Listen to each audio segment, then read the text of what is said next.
that's all right. I'm going to take this off. Okay, good morning, everybody. Thank you so much for coming. I was kind of wondering how many people would actually be here at the 9 o'clock panel, and I'm pleasantly surprised to see how many there are. So I'm a teacher, so I'm used to walking around and talking. It's kind of hard for me to sit, but I'll just do this for a second, and then I'll sit down. So my name is Marcel Lee, and the first thing I want to do is to thank Mark and BSides for having us here. I'm with the Women's Society of CyberJutsu, and we basically are sort of a female-centric training nonprofit group for women and girls. So we do all things cybersecurity. We're very techy, and it's focused on getting more women involved in the industry. So I have an amazing panel. I'm going to just say their names and then let them introduce themselves.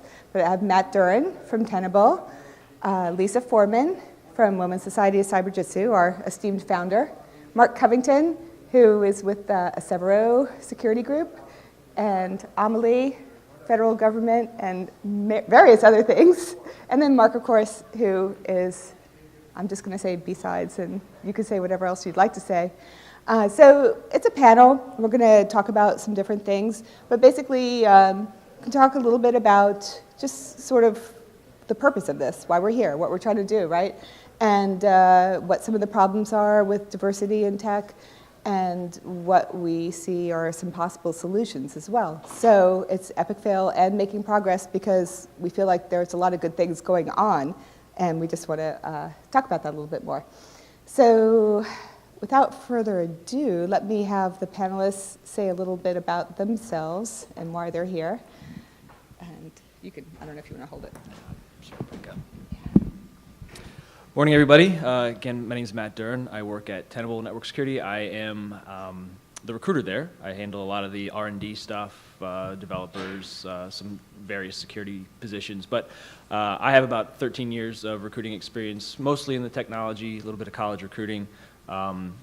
I am hopefully going to bring a different perspective to the group here. This is a workforce issue. I've seen a lot of things with regard to laws and different tactics and compliance issues that hopefully will shed a different light on this and hopefully bring up some solutions.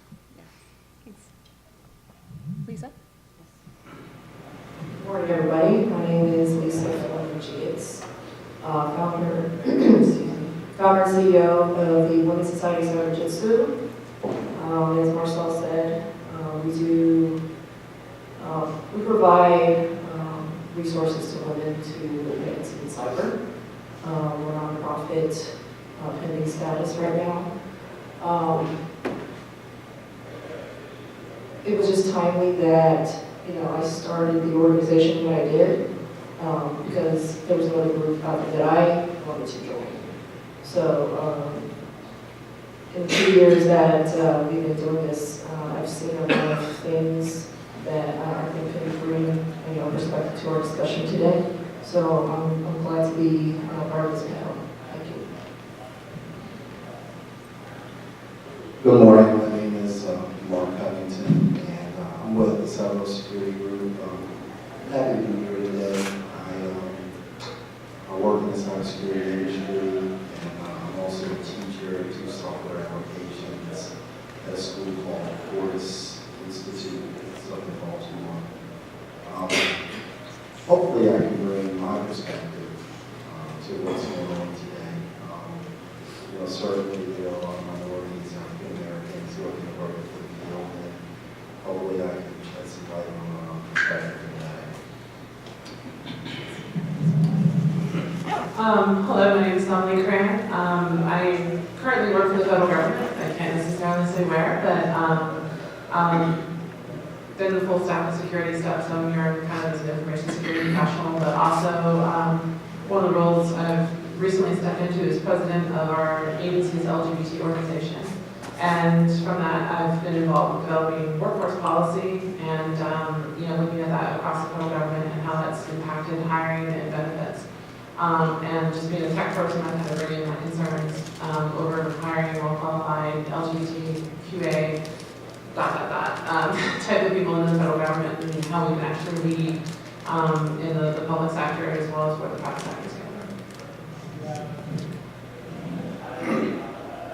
And my name is Mark Holtz Robinson. I'm the co-founder of Security BSides DC, as you all already know. The last name hyphenation now is because I was legally wed to my interracially black husband in Vermont last week. Don't ever recommend pulling off a wedding and a B-sides at the same time. And so while I've never personally really experienced any issues as a minority in this community, I have, obviously perspective on quality issues in general, especially what it took for us from my marriage point of view, in the fact of here in the Commonwealth of Virginia, that was not actually legal until a court decision just 2 weeks ago. So I think there's a lot of fun stuff we need to talk about. All right, super. So thank you, everybody, for the intros. Normally, I do a lot of talks about women in tech, and I have a lot of... Oh, sorry. Here you go. Is that better? Here you go. Normally, I have a big PowerPoint with a lot of statistics and whatnot, but we're not doing that today because it's just a panel. It's a little more informal. But statistics, so do I need to say statistics, or can we just look around the room and kind of make our own observation about statistics? Yeah, so, I mean, basically, there's a lot of different studies, and it depends on who you look at, but the stats are really low. Like women in tech, maybe around 20%. I don't know the stats for every other group that we have here, but it's low. And the whole point is, how do we get more diversity? Diversity is critical, right? If you have a team, if you don't have diversity, then it really hampers your ability to be creative and nimble and responsive to the market. So what I'd like to ask my panelists, and you can all just chime in if you want to, is how do you see the team environment with diversity, without diversity? Does it make a difference? I think it does, obviously, but okay, go ahead, Mark. So I think for me, the thing is that, I guess the first fundamental question is yeah, do we need diversity? Is this tech community okay the way it is or not? And I say no, and the reason why I say no is because it comes to the larger issue, I think, of what we all always call the echo chamber.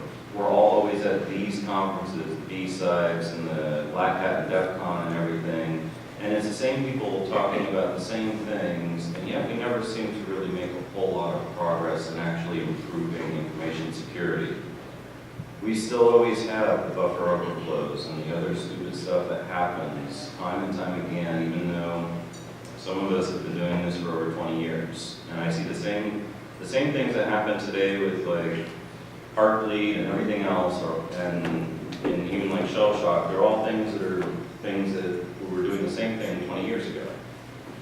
If we don't fundamentally change the diversity of this group to get different viewpoints and different perspectives, I don't think we're going to fix some of the larger issues that need to be solved. If it's the same people with the same viewpoint over and over and over again, it's much more difficult to make progress, and that's my view.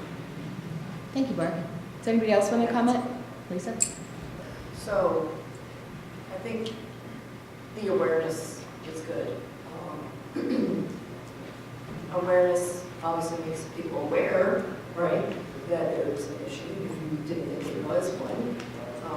So something like this is great, you know what I mean? And I think every group, not just our industry, every different type of group has, an issue, but specifically with tech, obviously, women, only represent, cyber 12% women. So,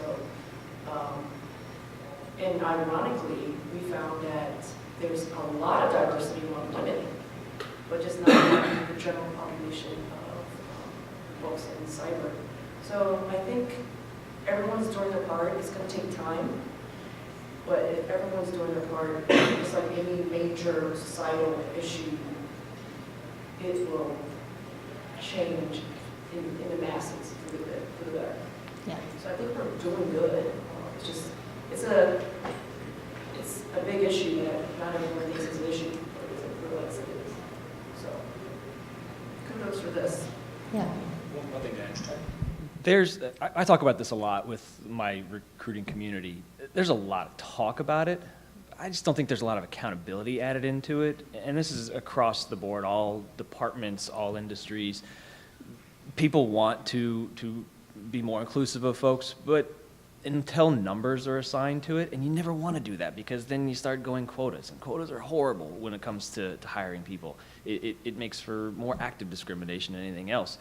But until there's some sort of level of accountability at the senior level, it's just not going to happen. Thanks, Matt.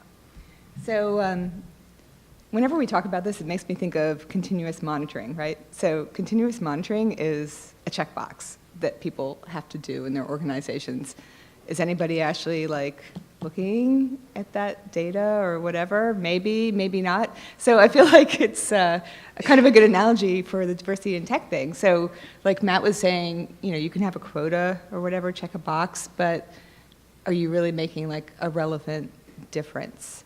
So one of the things that I wanted to ask the panel was, so why is it like this? Like, I go to a lot of different conferences, and this certainly is a hot topic these days, but why is there such a lack of diversity in this industry?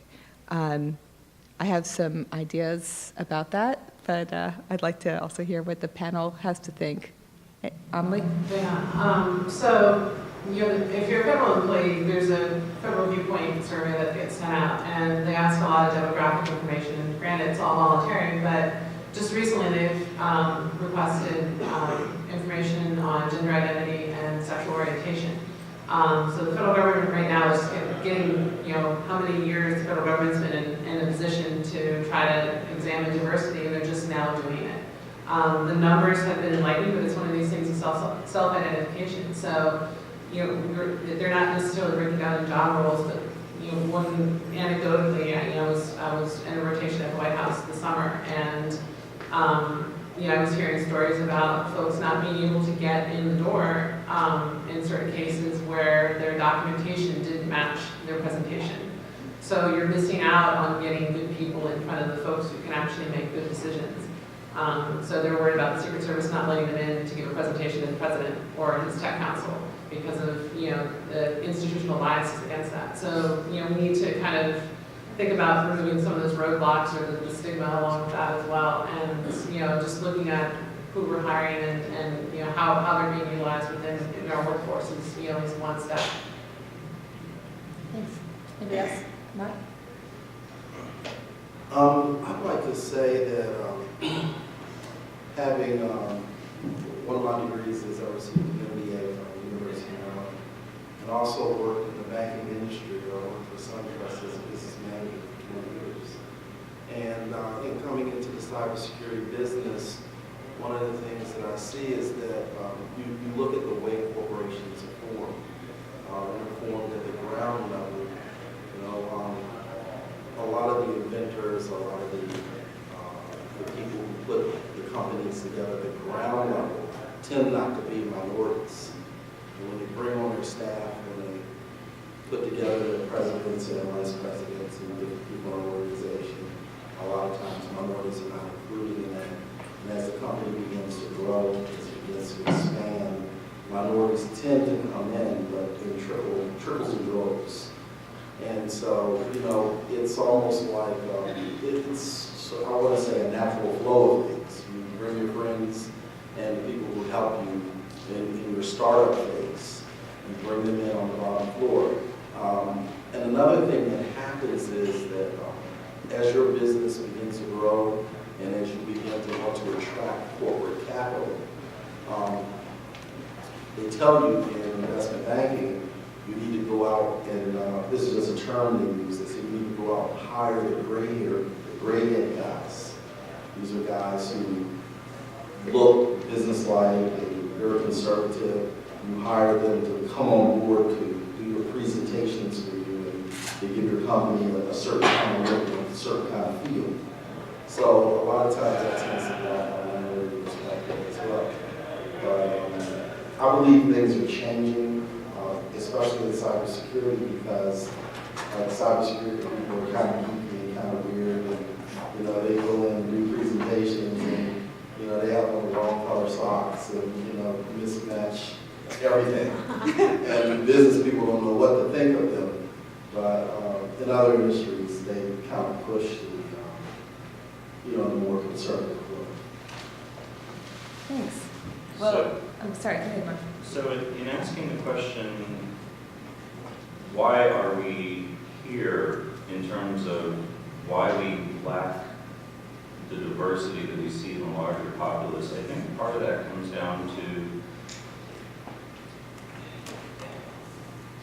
even though, and I find this fascinating actually in a way, that we do have this perception of a lot of people in technology tend to actually be, we at least hear things that there's a tendency towards the misogynistic geek who's actually spending most of their time when they're not coding looking for porn.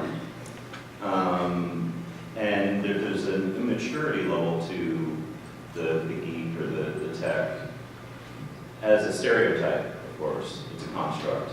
But I think that it's just also within that community, even though it's a community where people should have a greater understanding of being tolerant of the differences of others, because a lot of people, that are in tech, that are the geeks, are perceived as the, the geeky nerd and who gets put down in high school at a high school job, right?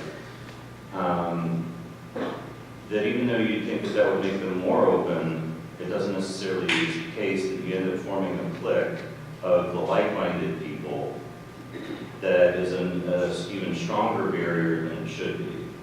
I think in terms of trying to put a different kind of analogy on what I'm trying to say, is in the LGBTQ community, the lesbian, gay, bisexual, transgender community, even gays have issues with lesbians, and they don't want lesbians in the group, and gays and lesbians don't want transgender people in the group.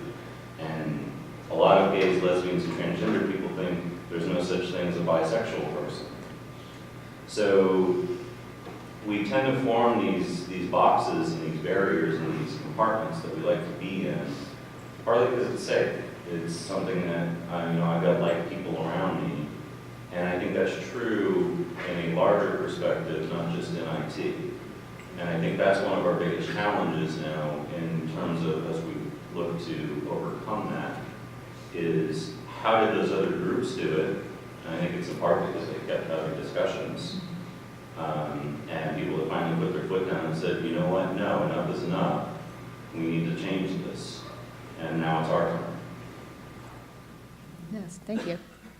Any other comments? I have a few comments, of course. So both Marks actually touched on that whole, we tend to go with people that we like and are familiar to us, and usually it's not going to be a diverse thing. You associate with people that are similar to you. And the whole thing about, labels, labeling people is something that we do in America. Not so much in other countries. It's kind of interesting here, but it's really hard to be just a person, right? You're always identified as a male, a female, black, white, gay, not gay. There's always a label involved. So how do we make it not be such such a black and white kind of thing? And I don't mean black and white racially, but yeah, so how do we make it different? How do we not use labels? And that's not just in this industry, it's everywhere, of course. Any thoughts on that? I'll add just kind of one thing to this whole hangs with thing. Does anybody know what the number one source of hire is for most companies out there? Exactly. So if we're all hanging out with the same people, and all the groups are the same people, we're just referring the same kinds of people and creating that internal, the whole everybody looks the same, everybody acts the same, and that's what slows down progress sometimes. So, not that it's, but everybody's trying to push for more referrals. Everybody knows good people. Everybody knows good people. Well, we all know kind of the same people, and that doesn't really help with this whole diversity issue, unless people start to actively bring others that are different to organizations and groups just like this. We're only going to know the same people that we've always known, and I don't think that would be the solution for the situation. I was going to say that, it's, to build on what you're saying, is if you're in a role where you can actually make a difference, it's to take a chance. When I was in a role where I was hiring people, instead of picking somebody who was fitting the HR description of the position description, I was like, no, I want somebody with these skills, who's general, knows how to work around a data center, will teach the rest. But the same thing goes for diversity too, is that you're going to get, if you're working through a large HR system, sometimes, especially in the federal government, it's how well they've rewritten their resume to what the, kind of the federal system is. And you're not going to find that diamond in the rough unless you're out actively kind of, taking a chance on somebody. So if you come to a security conference here, but you could be going somewhere else, you run into some conversation at a bar and you find this person, has some skill or something like that, they give you some sob story. Those are the types of referrals, not just the ones that you're going to see in this, this smaller community here. And I know, just within the LGBT community, I'll specifically out myself, in the trans community, is that, there's a lot of institutional bias against folks who have a different gender identity. So I'm hearing stories from folks there that, they can't find a job because of their gender identity. And it's a matter of getting those people talking to the right folks as well. So it's helping each other within the community, but also taking a chance to say, hey, you get these two people, talking to one another and hopefully find a connection. Anybody else on that? So, oh yeah. So I don't know how this is supposed to work, but I think labels, everybody labels themselves, and labels are part of the diversity thing. I don't have a problem with labeling myself black, and I think that diversity is having a lot of people with labels. You can't have it both ways. You know what I'm saying? You can't say, hey, we want to be diverse, and there's no labels. I think you have to have kind of labels are okay. Yeah. I don't have a problem with it. No, that's cool. And I think we will have some time for questions and comments at the end. I mean, certainly we'd like to have that. But so labels, are they good? Are they bad? I don't know. It's just, but it is certainly a thing in our world. It doesn't have to be a negative thing. I mean, I'm black. I identify myself as black. People see me, I'm black. But I got skills though. That's what matters. Yeah. So if that's how people make decisions, that'd be great. But it's not. Right? I think so. I think Question is, can you do the job that you apply for? That's a big Yeah. question right there. That's it. I'm black. Yeah, I'm kind of agreeing with him to some extent. Labels a label, whatever. How do you deal with that though? Yes, we tend to go with similar people, right? Yeah. Regardless, maybe it's a race thing, it's a gender, whatever. Now we have to consciously cross over, if you will. So now we're at the people part of it. Am I going to take a chance on talking to this person because they're this race or they're that sexual orientation, whatever? You know what I mean? Labels, I think, are, label. I don't know how you can get away from labeling, or maybe, I don't know what we're saying with labeling. I don't think it's a bad thing, but you're categorizing yourself in some fashion. I think that's a human thing to do, is what we do. But what do you do with that? Right. And so coming back around to the point I was originally trying to make, is it's not about the labels themselves, but what happens when we use them. And think back to the keynote yesterday too, and the point Jericho was trying to make when he was talking about women in IT, and his point that, I mean, in an ideal world, we would actually get to that point where we are just all human beings, and we have a job to do. And we're not doing it well enough. We need to be better at it, and we need good people to do that. And that's the only thing that should matter. Do we have the good people that know what the hell I don't care as far as labels go, if you're a CISSP or a CISA and so on and so forth, and you have this and that certification. I could care less. In my experience, that's total garbage. Those are bad labels.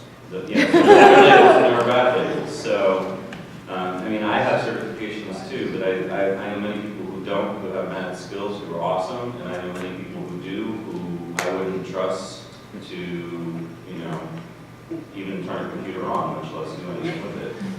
So, labels have a role, but I think the challenge is when we have a community where the perception, at least, of the stereotype is, again, like, a lot of women who are in IT get out of IT and do other things because we see stuff at conferences that take place in the way that people end up objectifying other people and reducing them to stereotypes of one form or another, and in using that as a, you're a them, not an us. You don't belong here. And that's where it becomes a dangerous thing. It's a tool like any other. It can be very useful, but labels can also be very detrimental, like any other tool. Thanks, Mark. Well, I think they're easily applied and quickly applied, and not necessarily correctly. So, just to touch on what you mentioned about the conferences, it's jumping ahead a little bit, but that's part of it, and Amelie said this too. It's like, if you are coming into this industry and you're not the regular demographic, it's kind of hard, right? You have to sort of be a bit of a trailblazer. You have to be brave. It's not easy to be the only female in a room full of guys at a con or in a competition or whatever. Not everybody is able to do that. And I think that one of the things we need to look at is how do we change that? How do we make the environment more friendly to diversity? I did a talk the other day, and I put a picture of Hacker Jeopardy, DEF CON, in my presentation, and it's a bunch of guys on the panel answering the questions, and like a stripper girl doing her thing, and like to me, that's the epic fail. That's like a horrible thing to do at a conference, I think. Because it just makes it very unwelcoming and unfriendly to anybody who is basically not, just a regular guy. What are some thoughts that you all have on sort of those environmental things and how they affect diversity and how we can change those? I was just going to say, there's that old meme out there, nobody knows your dog on the internet. And that's the case, is if you're demonstrating your talents, no one knows that it's a man or a woman at the other end of the pen test.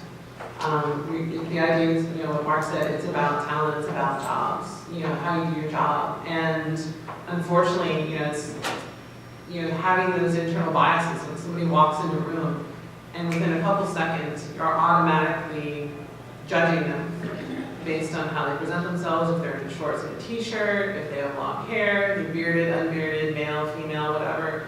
And I think that's one of the more difficult things to get over is just human nature. How we make that better is it's a societal change. And you look at generationally talking about the gray hairs, they're working their way out. That's, those are the things that need to roll through society. So you have millennials coming up here that don't see an issue with, sexual orientation, gender identity, race, where you're from, whatever. And some of it's going to take some time, but I'm not quite sure, if we have, we can actually wait that long to progress. So. I vote for public shaming. What I mean by that is, I find it interesting that it irritates me personally and it offends me when I see those pictures of the booth babes at Black Hat or DEF CON, and we all say, oh my God, that those don't work, they don't actually sell anything, and yet you see lots of people walking around those booths each time. And it offends me, also in part because, I'm a gay man, and that's immediately exclusive to me, that you're using, the perception of a stereotype of what a guy's gonna like to sell a product because you think that they're all the straight geek who's all about movies, and that's offensive. It's offensive to me, it's offensive to the women I know in the community, it's offensive to the idea that any kind of product that, yeah, sex sells. I think that's bullshit. I call bullshit on that. I think that we all need to tell those vendors, you suck. You suck for doing that. Don't do it again. Don't show up here next year with those people. Tell us why your stuff is good and how it's going to be a tool that's going to help me solve an IT challenge. That's what I want to know. And we all need to put our foot down on that and say enough's enough. And when we all do that, and enough people do it, those vendors will maybe finally get back by the glue by floor and understand what the hell they're doing wrong.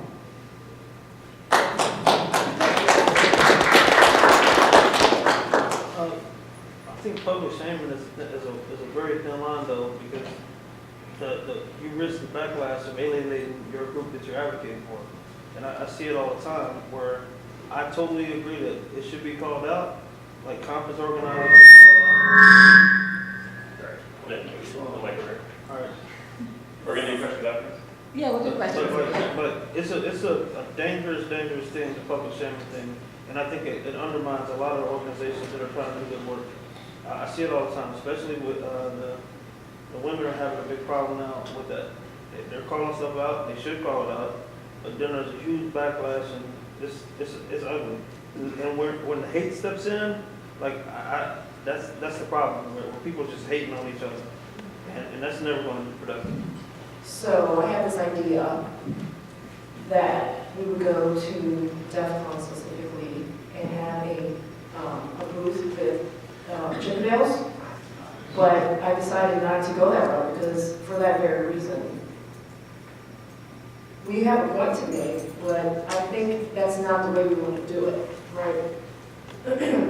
Specifically, going back to conferences in general, I mean, word for word is what I was going to say, what Holly said.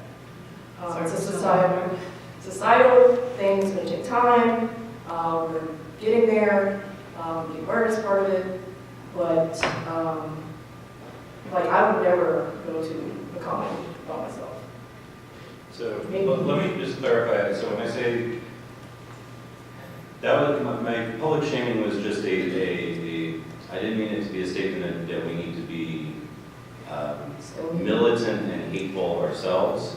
But what we all need to do is each and every one of you here in this room need to pass it on to your people in this community to say that every time you're at a conference, find a person, the marketing person who is responsible for that booth and tell them, hey, that's not cool.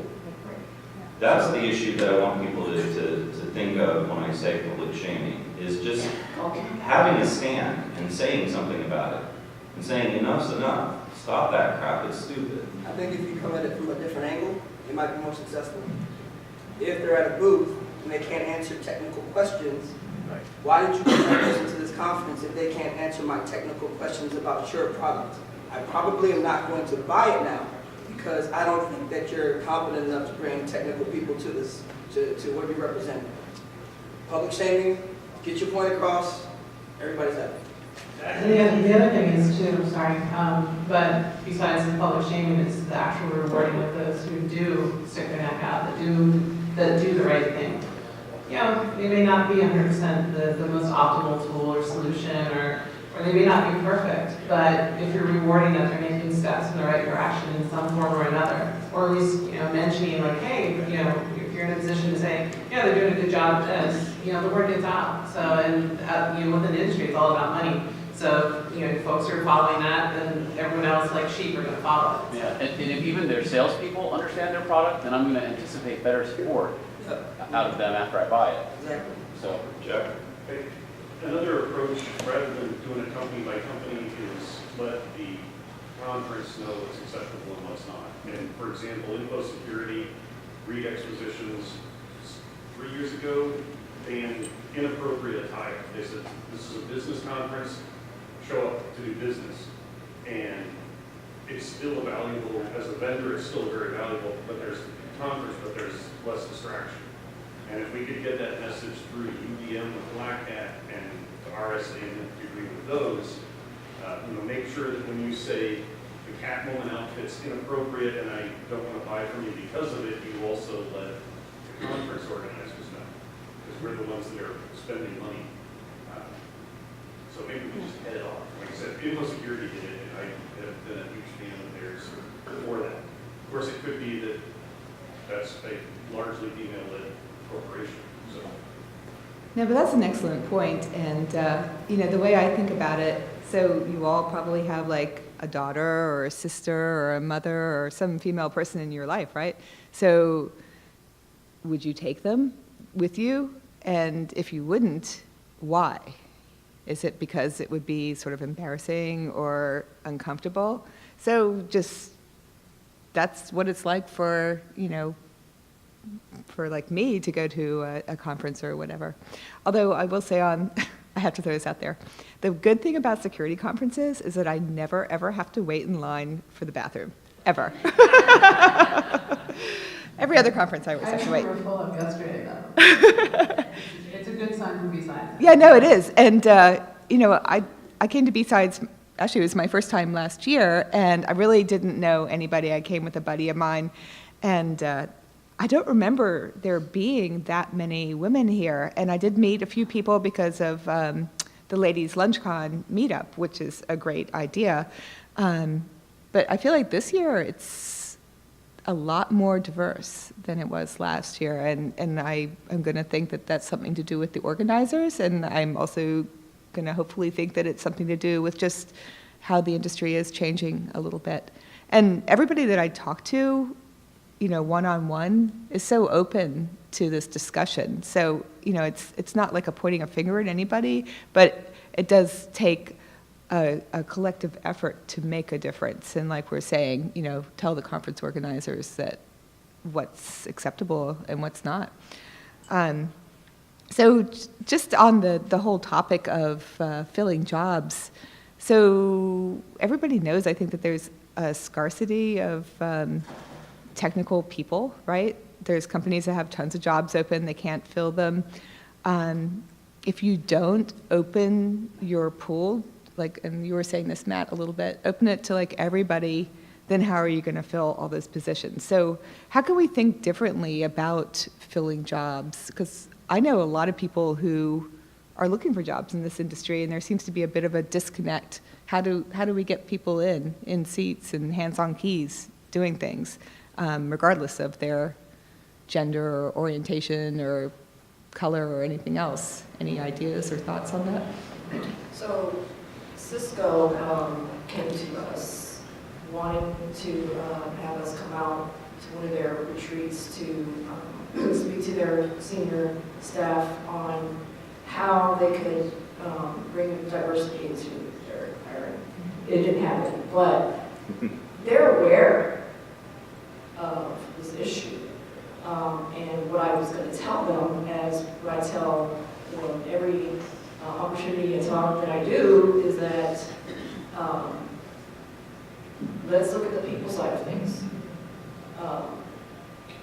And I'm sure Matt's going to have something to say, because there are some baselines and foundational things that you need to have to do a job, yes. But does this person have the aptitude to learn? Do they show the passion? Versus resume requirements check, and cert check. We have a pool of women that cannot find jobs. I don't get it. There's such a demand and shortage of cybersecurity. What is going on here? Let's get these women hired. Take a chance, like I always said. There's a gamble there, yes. Like with anybody you hire, what's the problem? So that is my fight right now. Again, with the awareness, think differently about how we hire. This is the traditional way, you bring your resume, you fill the application, check, check, check. Let's think differently. And I was going to add too is, from the federal side, you've obviously, hopefully, you all have been tuned into the news, and Mark made light of it earlier, is that, things like marriage equality have kind of changed how things are. So one of the things is benefits. Companies can do to attract certain applicants is to offer the kind of stuff that you want if you're working there. If you're, a working mother and you're worried about, healthcare that will cover your children.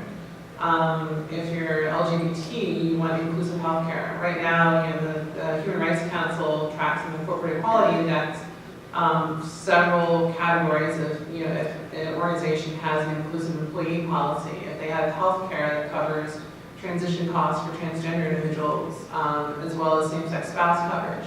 If you have policies and benefits that are addressing the community's need, tout that, because then you're gonna get matched up with the right people. I mean, I know I personally self-selected myself out of a couple jobs because I couldn't get benefits for my partner, let alone any other benefits. And I'm sure those companies are missing out on not only possibly me, but other people who are looking at it the same perspective. So if you're an employer, kind of think of it that way, is trying to, that will connect you to some people too. So one of the big things that we've talked about is changing the application process, right? I mean, it sucks to apply for jobs, but you have to, mainly because of federal requirements. You have OFCCP, if you haven't heard of that. This area is huge with that just because it's federal contractors. You have to check a bunch of boxes. The employer has to say we have a representative population, a representative pool of candidates based on the population that we're in. The employer has to track all that stuff, save it for 3 years. And we're talking about compliance issues here on the employer side, and it makes the application process terrible for the candidates, for people that want the jobs.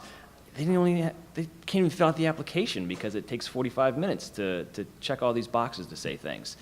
So half the people are gone by the time they even get to an interview part, and we haven't even talked about the talent yet, how they're selected in the talent. It's usually a face-to-face interview.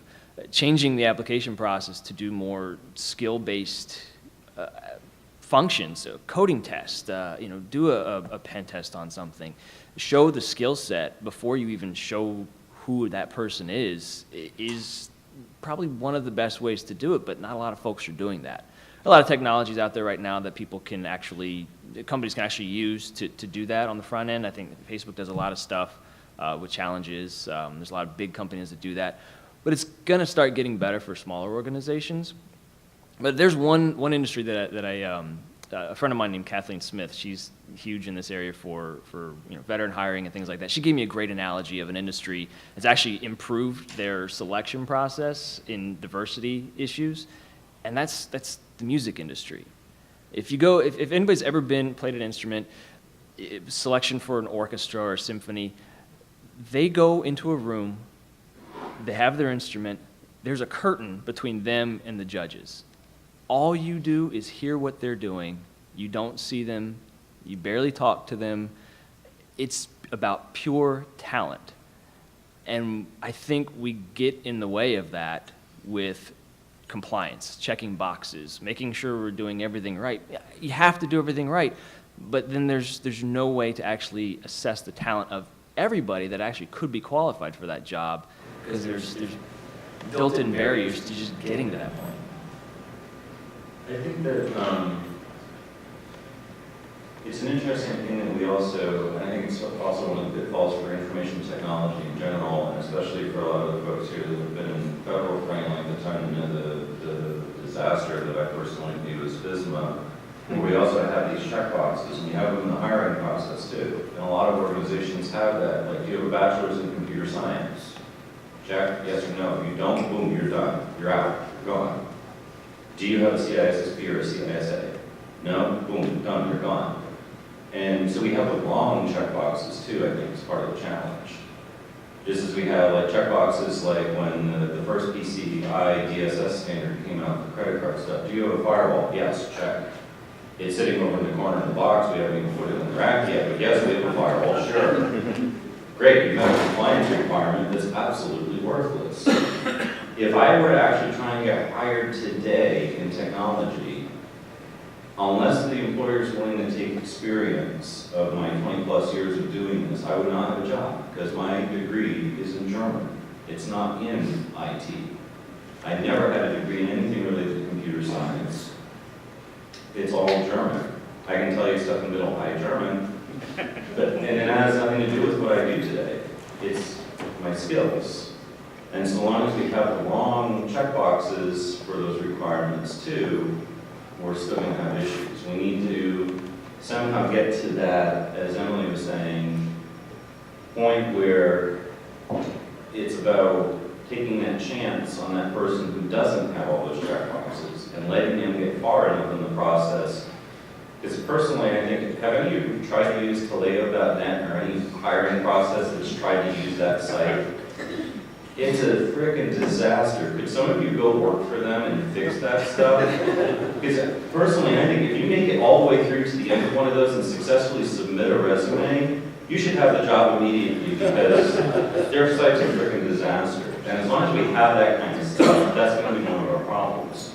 So real quick, I want to go back to what Matt was saying and share a story. But yes, like practical interviews, I think definitely you're showcasing what you know. Obviously, you know what you don't. So I had an intense interview, this is a while ago, like years ago, but intense interview, intense gig, and aced it, right?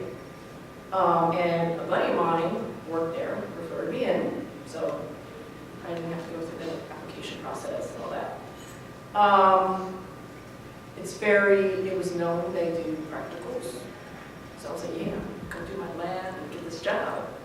So I get there and no practical. So I was like, okay, what's going on? Aren't I supposed to do a practical interview? Didn't happen, but I still got the job, but I didn't end up doing pen testing, did I? They hired me for something else and it was on my resume. So that's the other part. You know, great, you're doing practicals, but let's stick with that, you know what I mean? Across the board, so I just wanted to share that it was messed up. Yes. So I think, and I think this is a gender thing, like if I don't really go to job fairs anymore, but I used to go to a lot of job fairs, and everybody that I talked to, every recruiter, not Matt. Yeah, job fairs are kind of lame. But everybody was like, oh, you should do pre-sales. Like, they didn't care what my background was or anything else. They just looked at me, I think, as a female who might be able to, like, talk to people or whatever, and they're like, pigeonholed me instantly, like, sales.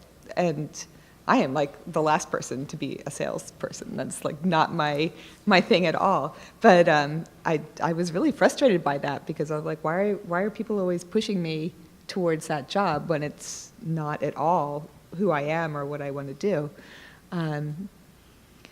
So yeah, I don't know. I mean, I think that the hiring process is really broken. I refuse to apply to a federal job because USA Jobs is like the worst website, and we all have like that. We all have like that. I don't know what everybody else level is, but I have like a 2-second tolerance for like a bad website, right? USA Jobs, it's just no. Well, but So yeah. So I brought up OFCCP not too long ago, and I'm not an expert in that. I don't always have to deal with it. You want an expert, there's a guy named Derek Zeller in recruiting at Durdiver on Twitter. He's the expert and will scare the hell out of you if you're on the hiring side by all the things you're probably doing wrong. But USA Jobs is a good example. Anything that's federal in this area, you have no idea what I as a recruiter would have to do to make sure that I'm compliant with that. Because otherwise I get an audit, just like you guys audit your companies, and if you're found out of compliance, you got fines and all sorts of stuff. It impacts the business. For career fair, so how many people here have tried to give their resume to a recruiter at a career fair only to hear them say, I can't take that? Happens all the time. You know why? Because at that point, if they take the resume, you're considered an applicant. Therefore, you have to be tracked and monitored, and all these assumptions made by you, which may or may not be accurate, you don't know. So they have to put you into that application. They have to make you go apply online so you can self-select your information, so you can be tracked, so you can be in that checkbox of we're compliant now. As a recruiter, if I'm doing sourcing, I have to track the search string that I use, if I'm looking at Monster or Dice or Google searches, anything like that, I have to take that string that I put it into a spreadsheet probably, say, okay, that result gave me 100 applicants. Out of that 100 applicants, how many did I call? Out of those people that I called, who did I talk to? Out of those that I talked to, who was diverse? Just based on a guess sometimes? That name sounds diverse, I'll just click that box. And then I have to track that and save it for 3 years. Now, those are all these OFCCP standards that just from talking to you, I would have to track all that stuff versus send you to an ATS where it'll do it for me. At what size of company does all that stuff kick in? Because it doesn't really apply to tiny companies. No, it applies to anybody that would do anything with the federal government. So your mom and pop, government contractor that works out of their basement or something, if they're hiring people and they're selecting people to work on federal contracts, they have to track that stuff all the way up through your big time, 100,000 people companies. Just go ahead and copy some numbers for about 10 minutes left. Might be a good idea if we have a bunch of questions in the audience. Yes. You mentioned some of the bad websites. What are some of the good ones? Oh, for job stuff? Yeah, I mean, I'm doing research on this topic that you guys have brought up here. I'm looking at the impact on cybersecurity professionals and some of the things that you brought up. I'm just curious what ones that you believe actually are doing it right, because that's probably more beneficial for everybody in the room to avoid the bad. So, I mean, for me, it's just anecdotal. I'm not an expert on like hiring or anything like that. I personally like Indeed.com because it does like an amazing spider crawl through everything, and you can really pare down. And actually, I had a slide in another presentation. I did a quick search in Indeed for cybersecurity, right? There were like 15,000 jobs, and they categorized by salary as well. They're all like 70,000 a year up, right? So, and again, that's like the crazy disconnect. So there's all these jobs. We all know there's like all these jobs, but yet we all know people who aren't able to get their foot in the door with these jobs. So. But Indeed still dumps you into the application. Yeah, they do. They do. I mean, basically, I'll find a job on Indeed and then go to that company's website to look at it rather than go through whatever thing. But yeah. All right. So. Quick answer: there are none. Yeah. I'm sorry to say, there just aren't. Yeah, there isn't a good answer. I mean, but I think, and I didn't really even expect the conversation to go this way, but the hiring process really is very broken, and we need to fix that. I get the sense, I mean, you're all here, right? So people are interested in making a difference, but it's just like technically it's kind of hard to do it right now. I know there was a couple other hands. Yeah.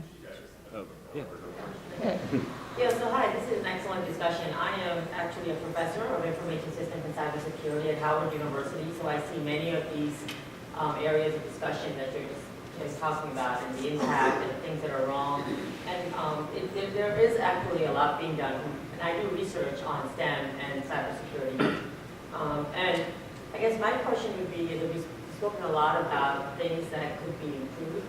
And I think if we focus on if we could talk a little bit about what are some things that have worked, if we could have some sense of attributes of things that work, then we can say, this is what we need to, this is how we can make things better, so we're to go for it. Because we can't, obviously all these issues that you've discussed, rightly so, they're long-term strategy things. We can't change the federal government website.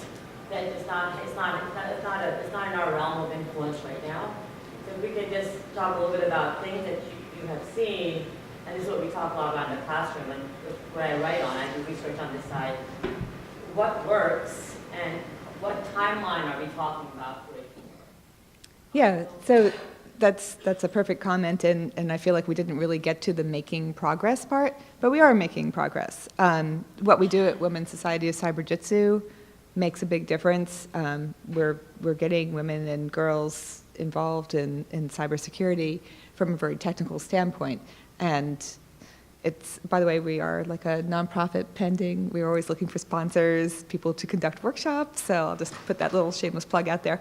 But yeah, so I think what we're kind of lacking are the role models and the mentors and people who are in the field who you could look at and say, you know, this person is a successful, you know, whatever in cybersecurity.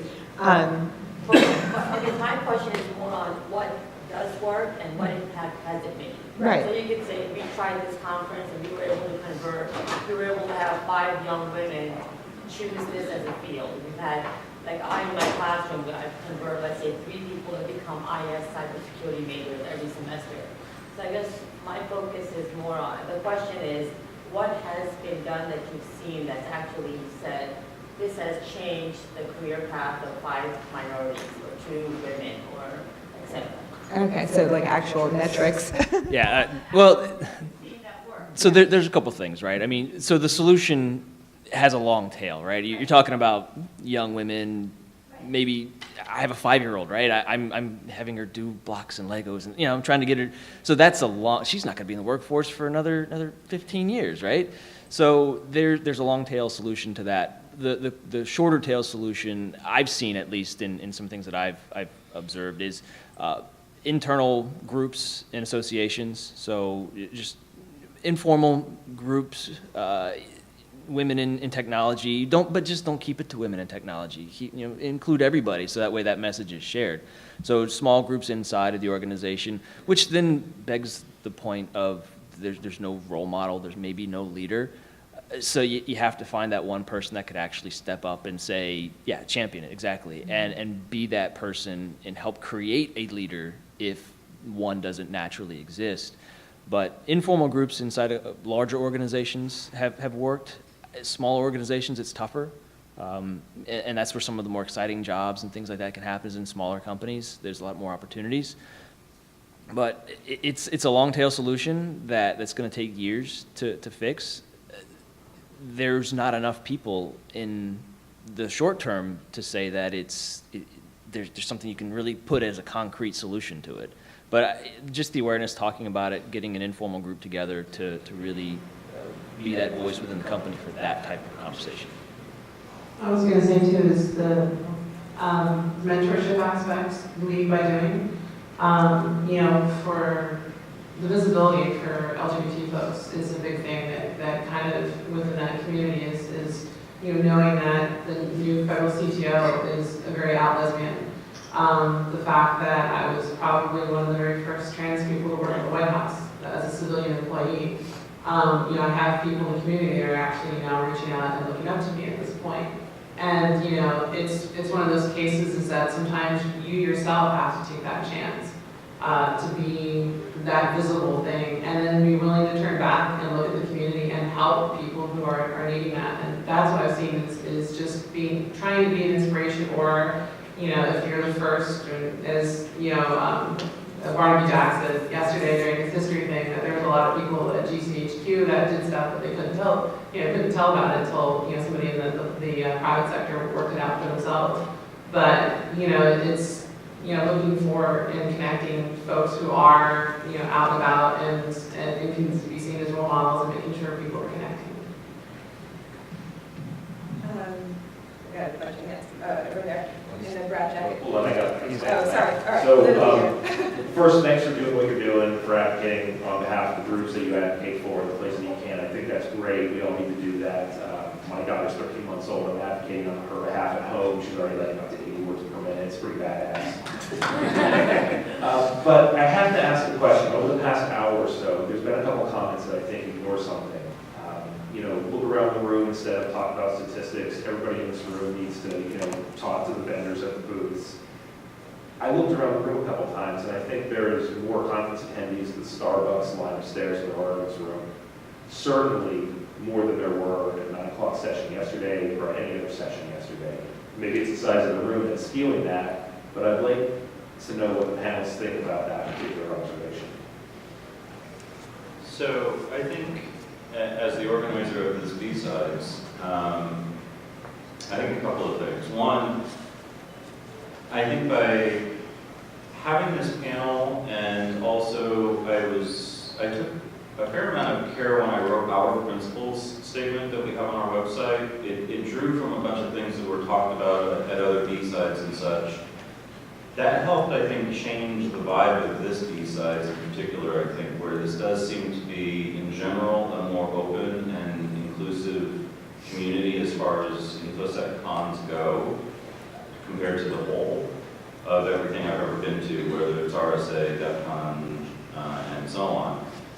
At the same time, I was kind of wondering, like this whole time leading up to this, when we first decided to do this panel, how many people are going to show up on Sunday morning?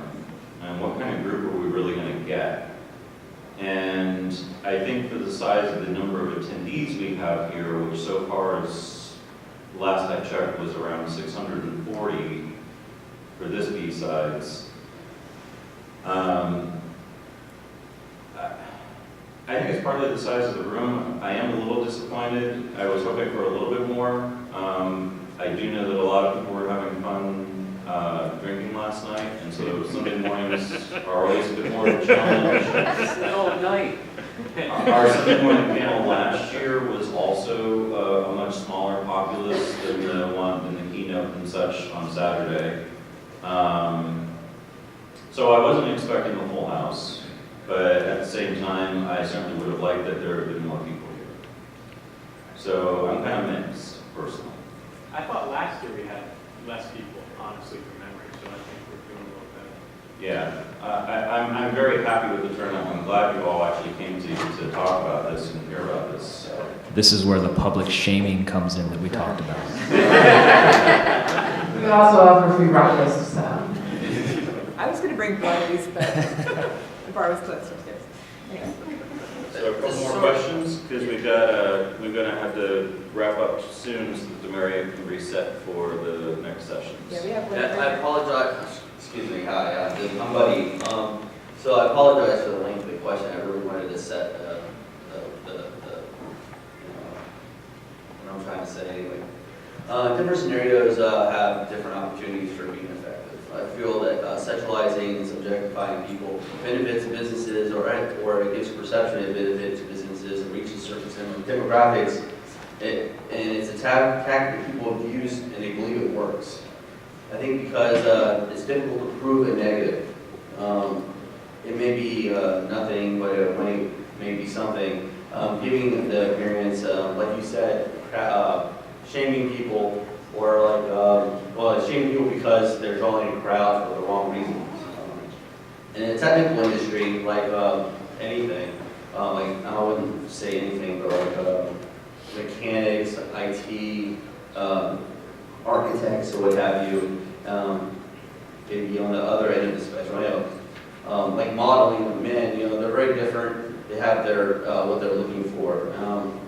What are your thoughts on letting how certain businesses practices aren't appropriate? And a follow-up question is, what do you think is a good strategy on making IT businesses squash these practices that alienate people? That's a long question. I mean, so, Good question. I guess what I'm trying to say is like, How do you break up the good old boys club? like at a con, you might say to a sales rep, I don't think this is working the right way. It's inappropriate, it makes me feel uncomfortable. But how many people here in the audience will go that extra mile and actually contact those vendors, whereas opposed at work, you can talk to people you feel is making them uncomfortable, or the person who's making them uncomfortable, or go to a supervisor. There's tactics that I think people ignore because they don't want to be the bad guy. Yeah, so we kind of touched on that a little bit. It's hard to be the trailblazer or the one who says this is not cool or this is not acceptable, but everybody has to, otherwise there won't be any change. One of my favorite quotes is, "Be the change that you wish to see in the world," Gandhi, and it's true. It's like if you want things to be different, then you need to do something. You can't just sit back and wait for somebody else to do it. So everybody here, just the fact that you're actually here in this room, and I'm actually pleasantly surprised by the number of people. I thought I was going to have like 10 people. So you're all here because obviously you're interested, you care about this, I'm assuming. So think about what you can do when you go back to your workplace to make a difference. And I don't know the answers, but there's lots of possibilities, right? And, we do have lots of ideas if you want to talk to us after. I think everyone's thinking the other person's going to do it. Yeah. That's why nothing's getting done. So step up. And that's what I meant in my position. It's like, you know, I could have just cowered and said, you know, I'm not going to be visible. And I said, screw it. You know, I've got nothing to lose. I'm at the top of where I'm at right now, hanging out. And I think that's, you know, a pretty good motto to say, if you're here, do something, you know, be the change. So. I'd just like to say too, and I know it's one more question, I just want to put in this plug. I really have to take my hat off to Marcel and Lisa for the work that we're doing in the community, because right now, in the foundational stages, you know, the cybersecurity industry is still budding and still exploding, and the mark that they're making for women and for other minority diversity, I really take my hat off to you guys. You guys do a great job. Oh, thanks, Mark. You really do. Their women's society, you know, I started going to their workshops, but I'm a guy. So they made an associate membership where men could join. So I can go to like some of their stuff, but I'm just telling you, they really do a great job. Yes, so thank you, Mark, for saying that. It's actually really funny. I've known Mark for a while, but we do some really cool technical workshops and whatnot, and Mark was always like, what? Where are you going? What you're doing? What kind of workshop? How come I can't go? So yeah, it's pretty cool, but we do try to be inclusive, so men can join as well. Anyway, so I think we're going to need to leave it at this one last question, but I also encourage everybody to continue the discussion out in LobbyCon. By all means, we'll just do this one last question, and we're going to have. And we have a table upstairs too, if anybody wants to come in and talk to us. Up in the junior ballroom level, we do have the Women's Society of CyberJutsu has a table, so feel free to take the discussion there as well. Your last question. Yeah, good morning, my name is Sebastian. You know, my experience has been, you know, I know this market's kind of insulated in some of these terms, but I mean, I've seen in other locations, other markets where hiring managers will throw your resume into the garbage because of your name. Where people will come, they'll make it to the in-person interview, and they'll offer to work for free, and they'll be turned, I mean, for 6 months as an intern, and they have the skill set, and they'll be turned down because of their raise. So to me, is it time to stop begging these large corporate entities and things, or other ones, to accommodate us when it's 2014 and this is still happening? I mean, I'm shocked. You know, I lived overseas for 12 years working over, you know, other countries. I'm shocked when people's resumes get trashed with their name. And this is not an isolated thing. I mean, this has been corroborated by, you know, Harvard Business School. They've done research that shows that if your name is a certain name, it's going to take you maybe 8, 12 weeks to get a job. I mean, if that's the scenario, how can we reasonably expect by just complaining and complaining that they're going to accommodate more women and minorities into this field? Is it time for us as InfoSec professionals to take this on and just drive it until we can, you know, accomplish our objectives, getting more women and minorities in this industry? Yes. Short answer is yes. So there's a lot of stories like that, right? There's a recent article I read where a guy, his name was Jose, he was applying for all sorts of jobs. He wasn't technical, but that doesn't really matter in this situation. He changed his name, dropped one letter out of his name, and got a job within a couple of weeks. He took the S out, and he was just Joe. And, you know, whether that really had anything to do with it or not, it probably did, to be honest with you. But hopefully there are enough people on the front end of that can kind of be that champion. I mean, I don't care about that stuff when I look at resumes. It doesn't matter to me. I've had people that were actually deaf. We haven't talked about people with disabilities, right? Mm-hmm. Somebody who was deaf. I did a phone screen with him, and he was using an interpreter. And the hiring manager never knew that was the case. We didn't get to that point. He did a coding assessment, didn't pass the coding assessment. I gave that person proper feedback, made sure he didn't, but the manager never knew that person had a disability and that we would have to have made an accommodation for that person if that was the right person. So hopefully there are enough people on the front end of that to protect the pureness of an application and candidate and skills. But you're right, it still happens. It's going to happen. I don't know how to stop it until people are forced out of those positions, accountability is made. it's a tough thing to change. It really is. And if you have a chance to make that impact, and talk about be the change, do it. But it's hard to do because you put yourself out there. Actually, we do have one solution. During my time at OMB over the summer, part of this initiative called Smarter IT was to focus on workforce and hiring. And I don't know if anybody's heard of U.S. Digital Service. They're kind of like the crack squad of nerds and geeks to kind of come in and fix certain federal IT projects. But as part of their hiring, they actually do blind resume review. So there's a panel, and they remove the names, and they hire on basically the skills, or at least they get through the first thing based on the skills they'd like to interview.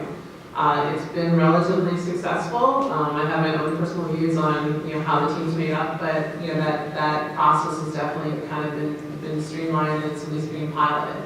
So looking at a blind choice thing works. Anecdotally, we have a little sidebar here. An interesting thing for, say, trans people is the loss of privilege. I used to get about a 90% hit rate from resume submissions to getting a job interview. Now it's the other way around. I get about 10%. So there's still internal biases, I think, on gender, but let alone, you've got the aspect of, okay, now I've got that 10% job interview, now I get a chance to go and see somebody, and then the walk, as you mentioned earlier, that as you walk in the room, there's the visual biases that take hold as well. So it's not, there's one solution is, a way forward, but there's also still some other things in the more traditional that we have to overcome. Okay, so I know we've totally gone over probably. I just wanted to thank the panel. You guys have been awesome, guys, gals.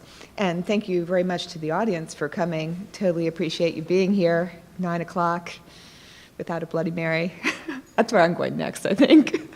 Anyway, thanks.